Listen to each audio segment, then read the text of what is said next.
Our world is run by incentives, and games are the perfect tool for showing us how.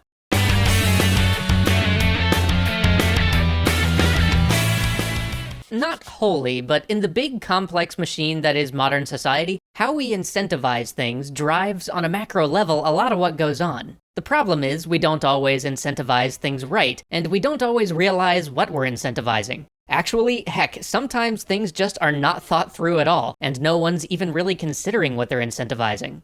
But you know what else runs on a system of interlocking incentives? Video games. One of the most powerful things a game can do is help us to understand the kinds of decisions that human beings make given the web of interlocking incentives they're faced with. So when designing a game experience, rather than beating the player over the head with what the designer may think is some grand message, often the best way to get people to understand the world and some of the deep-rooted problems within it is simply to build it into the game's incentive systems.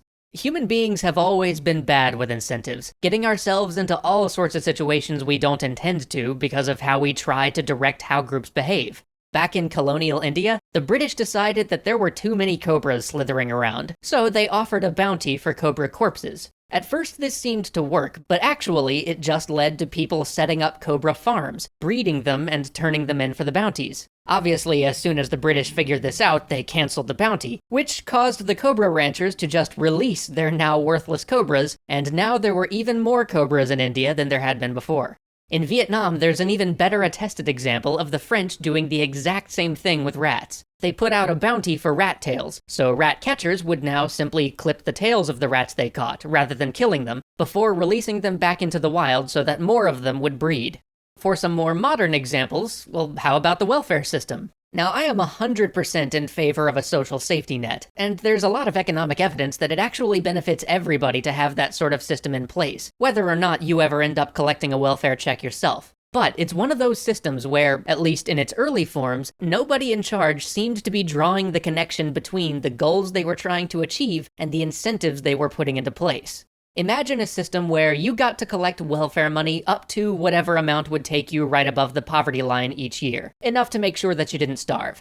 I am sure that some of you are already seeing the potential problems here. Let's say that the poverty line is $20,000. Well, the minimum wage in the US is $7.25, so if you work a full-time job at minimum wage, you will make $15,080 a year, which falls below that poverty line. Which means that under this system, you bring in a total of $20,000. Congratulations, you have just worked 2,000 hours this year, and not made a single cent more than you would have if you hadn't worked at all. In fact, you probably made less, since the income you did bring in might cause a decrease in other benefits you receive, like Medicaid. So unless you could find yourself a job that paid like $30,000 or more a year, it was not worth finding a job at all. And that's just not how getting out of poverty works. And while that may sound insane, that's pretty much how aid to families with dependent children, one of the largest parts of the US welfare system, worked all the way up until the 1980s. What they eventually realized is that by being more generous and not reducing people's benefits as they started bringing in a small income, you actually pay out less in welfare benefits over the long run, because it encourages people to get that first job and get some experience on their resume, so that they're able to make the step up to bigger and better things. So if the goal is to spend as little as possible to help get people back into the economy of society, the incentives that they had originally set up were all sorts of wrong. Or how about this one? Smog in Mexico City. In the 1980s, smog in Mexico City was terrible. So in 1989, they passed a law called You Don't Drive Today, which basically stated that each day of the week, if your license plate ended in specific numbers, you couldn't drive. So maybe plates ending in a 3 or an 8 can't drive on Saturday. Well, since it was tied to license plate numbers, people came to an easy solution. Buy a second car with a different number. But since you only had to be driving that car one day a week, what most people ended up doing was buy the dingiest, cheapest old beater they could find. And now, instead of cutting traffic by 1/7, Mexico City had just converted 1/7 of the vehicles on the road at any given time into the worst polluting, least environmentally friendly junkers possible.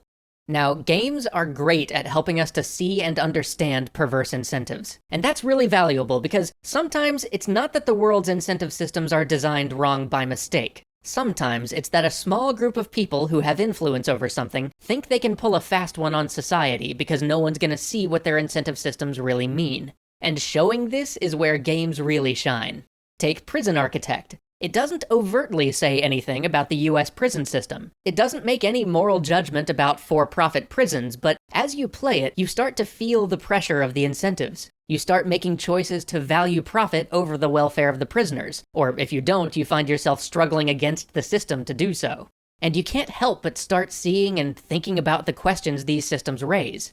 Is it a perfect simulation? Well, no, it shouldn't be. It's meant to engage you thinking about these problems, not be a system where if you just play long enough you'll find the perfect solution for America's prisons. But just the same, it's a jumping off point to start pondering in the broadest sense what some of these incentive systems might cause in the real world. And when games do go deeper, they can make us think about how the interlocking systems of our world interact. Back when James was teaching, he used to show students Fate of the World, a game about climate change. And one of the first things that students would try to do was incentivize people switching to electric cars, much like we've done in the real world. But then they would be shocked to find that their carbon output had barely changed, because it turns out those cars have got to get their electricity from somewhere, and these students' countries were still generating that electricity with coal-fired power plants. This was an eye-opening experience, and because it's done in a game, you as the player feel out these different systems and find yourself walking down the wrong path because you didn't think deeply enough about them.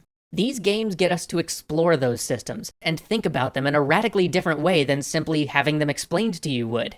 So if you want to make a game showing the consequences of, say, having a largely unregulated financial sector, or maybe showing what unlimited anonymous campaign donations might do to democracy, simply preaching that message and hammering it into the player might be a less effective approach than presenting players with a rough version of the incentive systems that exist, and letting them form their own conclusion as they interact with them. Because experiencing the consequences and the insidious pull of incentives firsthand is something games are uniquely qualified to offer. It's one of our greatest strengths.